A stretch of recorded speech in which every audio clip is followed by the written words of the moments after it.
Hello everyone, my name is Brendan, and today we will be reviewing the 2014 AP Chemistry FRQ number 2. So let's get right into it. It says propanoic acid CH3CH2COOH is a carboxylic, I did not pronounce that right, whatever, acid that reacts with water according to the equation above. The equation is right here. It says at 200, at 25 degrees Celsius, the pH of a 50.0 milliliter sample of 0.2 molarity CH3CH2COOH is 2.79. So for part A, it says identify a Bronsted-Lowry conjugate acid-base pair in the reaction. Clearly label which is the acid and which is the base. Okay, so let's dive right into this. So propanoic acid, CH3CH2, I always like to write out the equations, COOH. We got to add water because that's the base. And I'll explain this in a second. That reacts with this. We have CH3, CH2, COO minus, and then I'm running out of space. Sorry guys, I'm going to write it right below. Hopefully this doesn't confuse anybody. H3O plus, that's the hydronium. Here we go. So I'll draw a little arrow so that everybody knows. So propanoic acid is an acid, right? So this is our weak acid, but this is going to be our acid, right? This H2O is going to be our base. Now, to identify which is the conjugate acid and which is the conjugate base, we need to look at what loses and what gains an H plus ion. So CH3CH2COO minus obviously loses an H plus ion. Therefore, that makes it the conjugate base. And hydronium, or the water, but now it's hydronium, receives an H plus ion. Therefore, this makes it the conjugate acid. Now this is our acid-base pair. So, if you can see this, our propanoic acid loses an H plus ion and becomes a conjugate base, and our H2O, our water, is a base because it receives the H plus ion and becomes a conjugate acid. So that is our acid-base pairs. Now let's move on to part B. It says, determine the value of the Ka for the propanoic acid at 25 degrees Celsius. So Ka is really just concentration of products over concentration of reactants.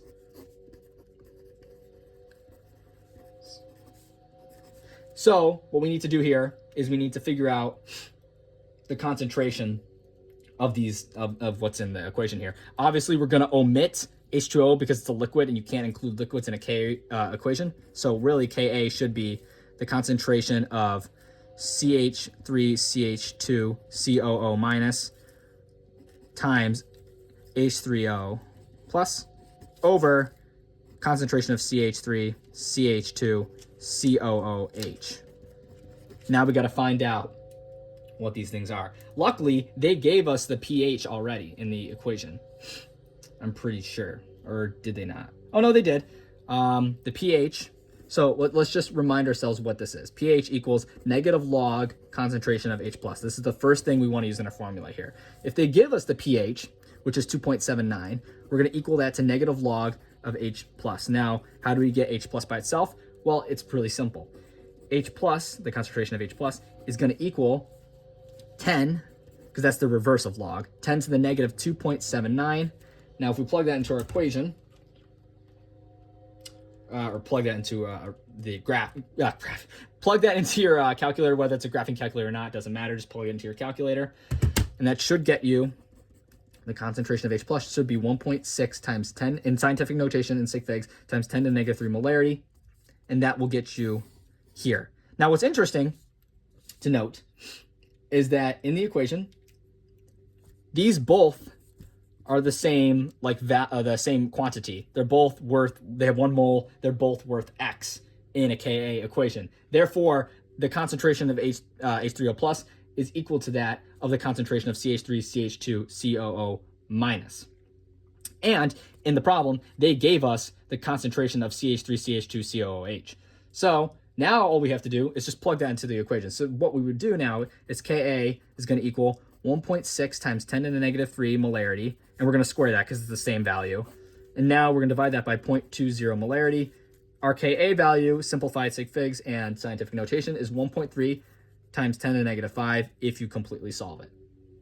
That should be your correct value. Now let's move on to part C. Part C, and we'll do part I first. Part I states that if we do the pH, or my bad, let me restart. Sorry, guys. For each of the following statements, determine whether the statement is true or false, and each explain why the reasoning supports your answer. So here we go. The pH of a solution prepared by mixing 50 milliliters sample of 0.2 molarity CH3CH2COH with a 50 milliliter sample of 0.2 molarity of NOH is 7. Now, right away, like I already mentioned earlier, propanoic acid is a weak acid, therefore it does not fully dissociate. NaOH, however, is a strong base, so it does fully dissociate. Therefore, if NaOH completely ionizes, but propanoic acid doesn't, it's going to be, the resulting solution is going to be more basic. Therefore, we're going to say false, because propanoic acid is a weak acid. And NaOH is a weak base. So that should be your correct answer here, because obviously the strong base will overpower the weak acids. So that should be correct. Now let's move on to part I. It says, if the pH of a if the pH of a hydrochloric acid solution is the same of the pH of a propanoic acid solution, then the molar concentration of the hydrochloric acid solution must be less than the molar concentration of the propanoic acid solution. So this is going to be true, and I'll explain why. So the reason why it's true is because, again, propanoic acid only partially dissociates. So you're going to get a lot smaller H plus than HCl, because HCl is a strong acid. HCl is going to fully dissociate. Therefore, you're going to have a lot more HCl than you would of propanoic acid. Or, my bad. Yeah, you're going to have a lot more of that. Or am I saying that wrong? Then the molar concentration of the hydrochloric acid solution must... Oh, my bad. I'm sorry. I meant to say that in reverse. My apologies, everybody watching. What I meant to say is you're going to have a lot more propanoic acid than HCl, because HCl fully dissociates. But if you want to have the same amount, you're going to have to increase the amount of propanoic acid. So let me just reiterate that. He's going to be true. It's going to be true because HCl is a strong acid.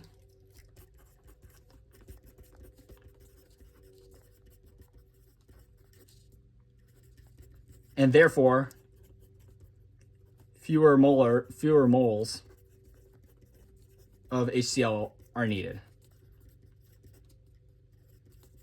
to produce this.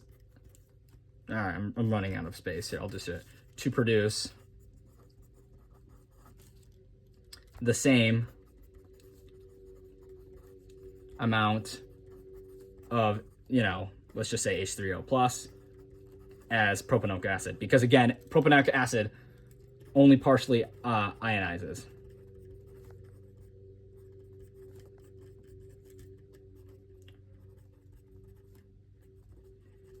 So that would be your answer to part I.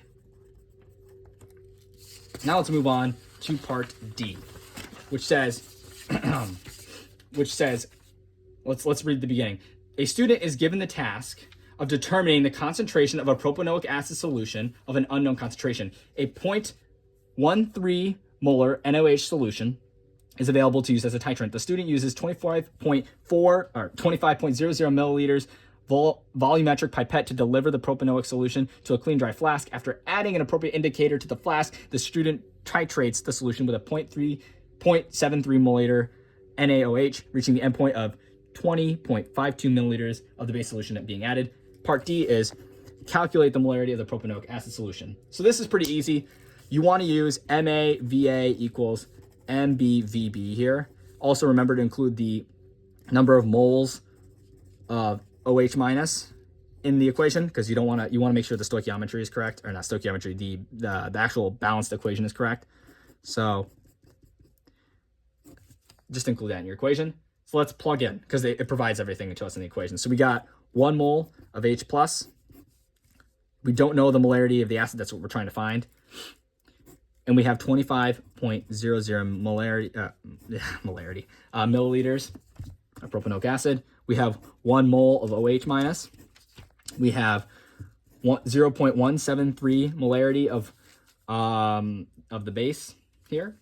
Then we also have 20.52 milliliters of the NOH. Now, if we just solve that and use your calculator here, let me just do this real quick.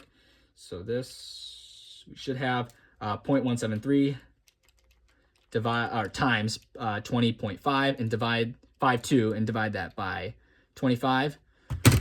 Your X, or your concentration, should be 0.142 molarity. And that should be your concentration of propanoic acid. I'll just write that here.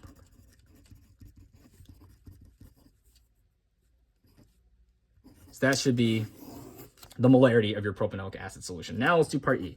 It says, the student is asked to redesign the experiment to determine the concentration of butanoic acid solution instead of propanoic acid solution. For butanoic acid, the value of the pKa is 4.83. The student claims that a different indicator will be required to determine the equivalence point of the titration accurately. Based on your response in part B, do you agree with the student's claim? Justify your answer. So here, the big thing is pKa. They give us the pKa here.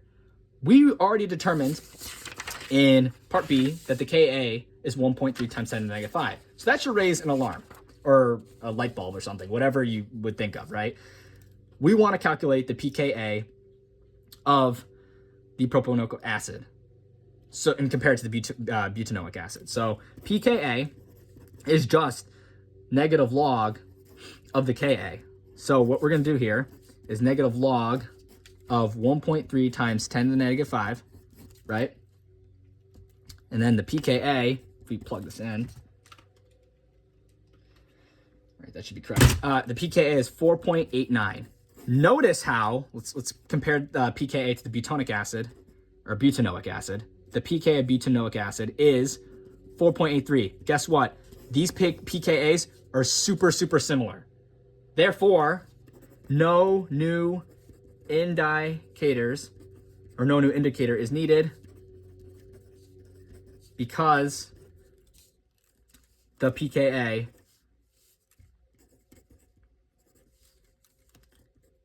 are similar.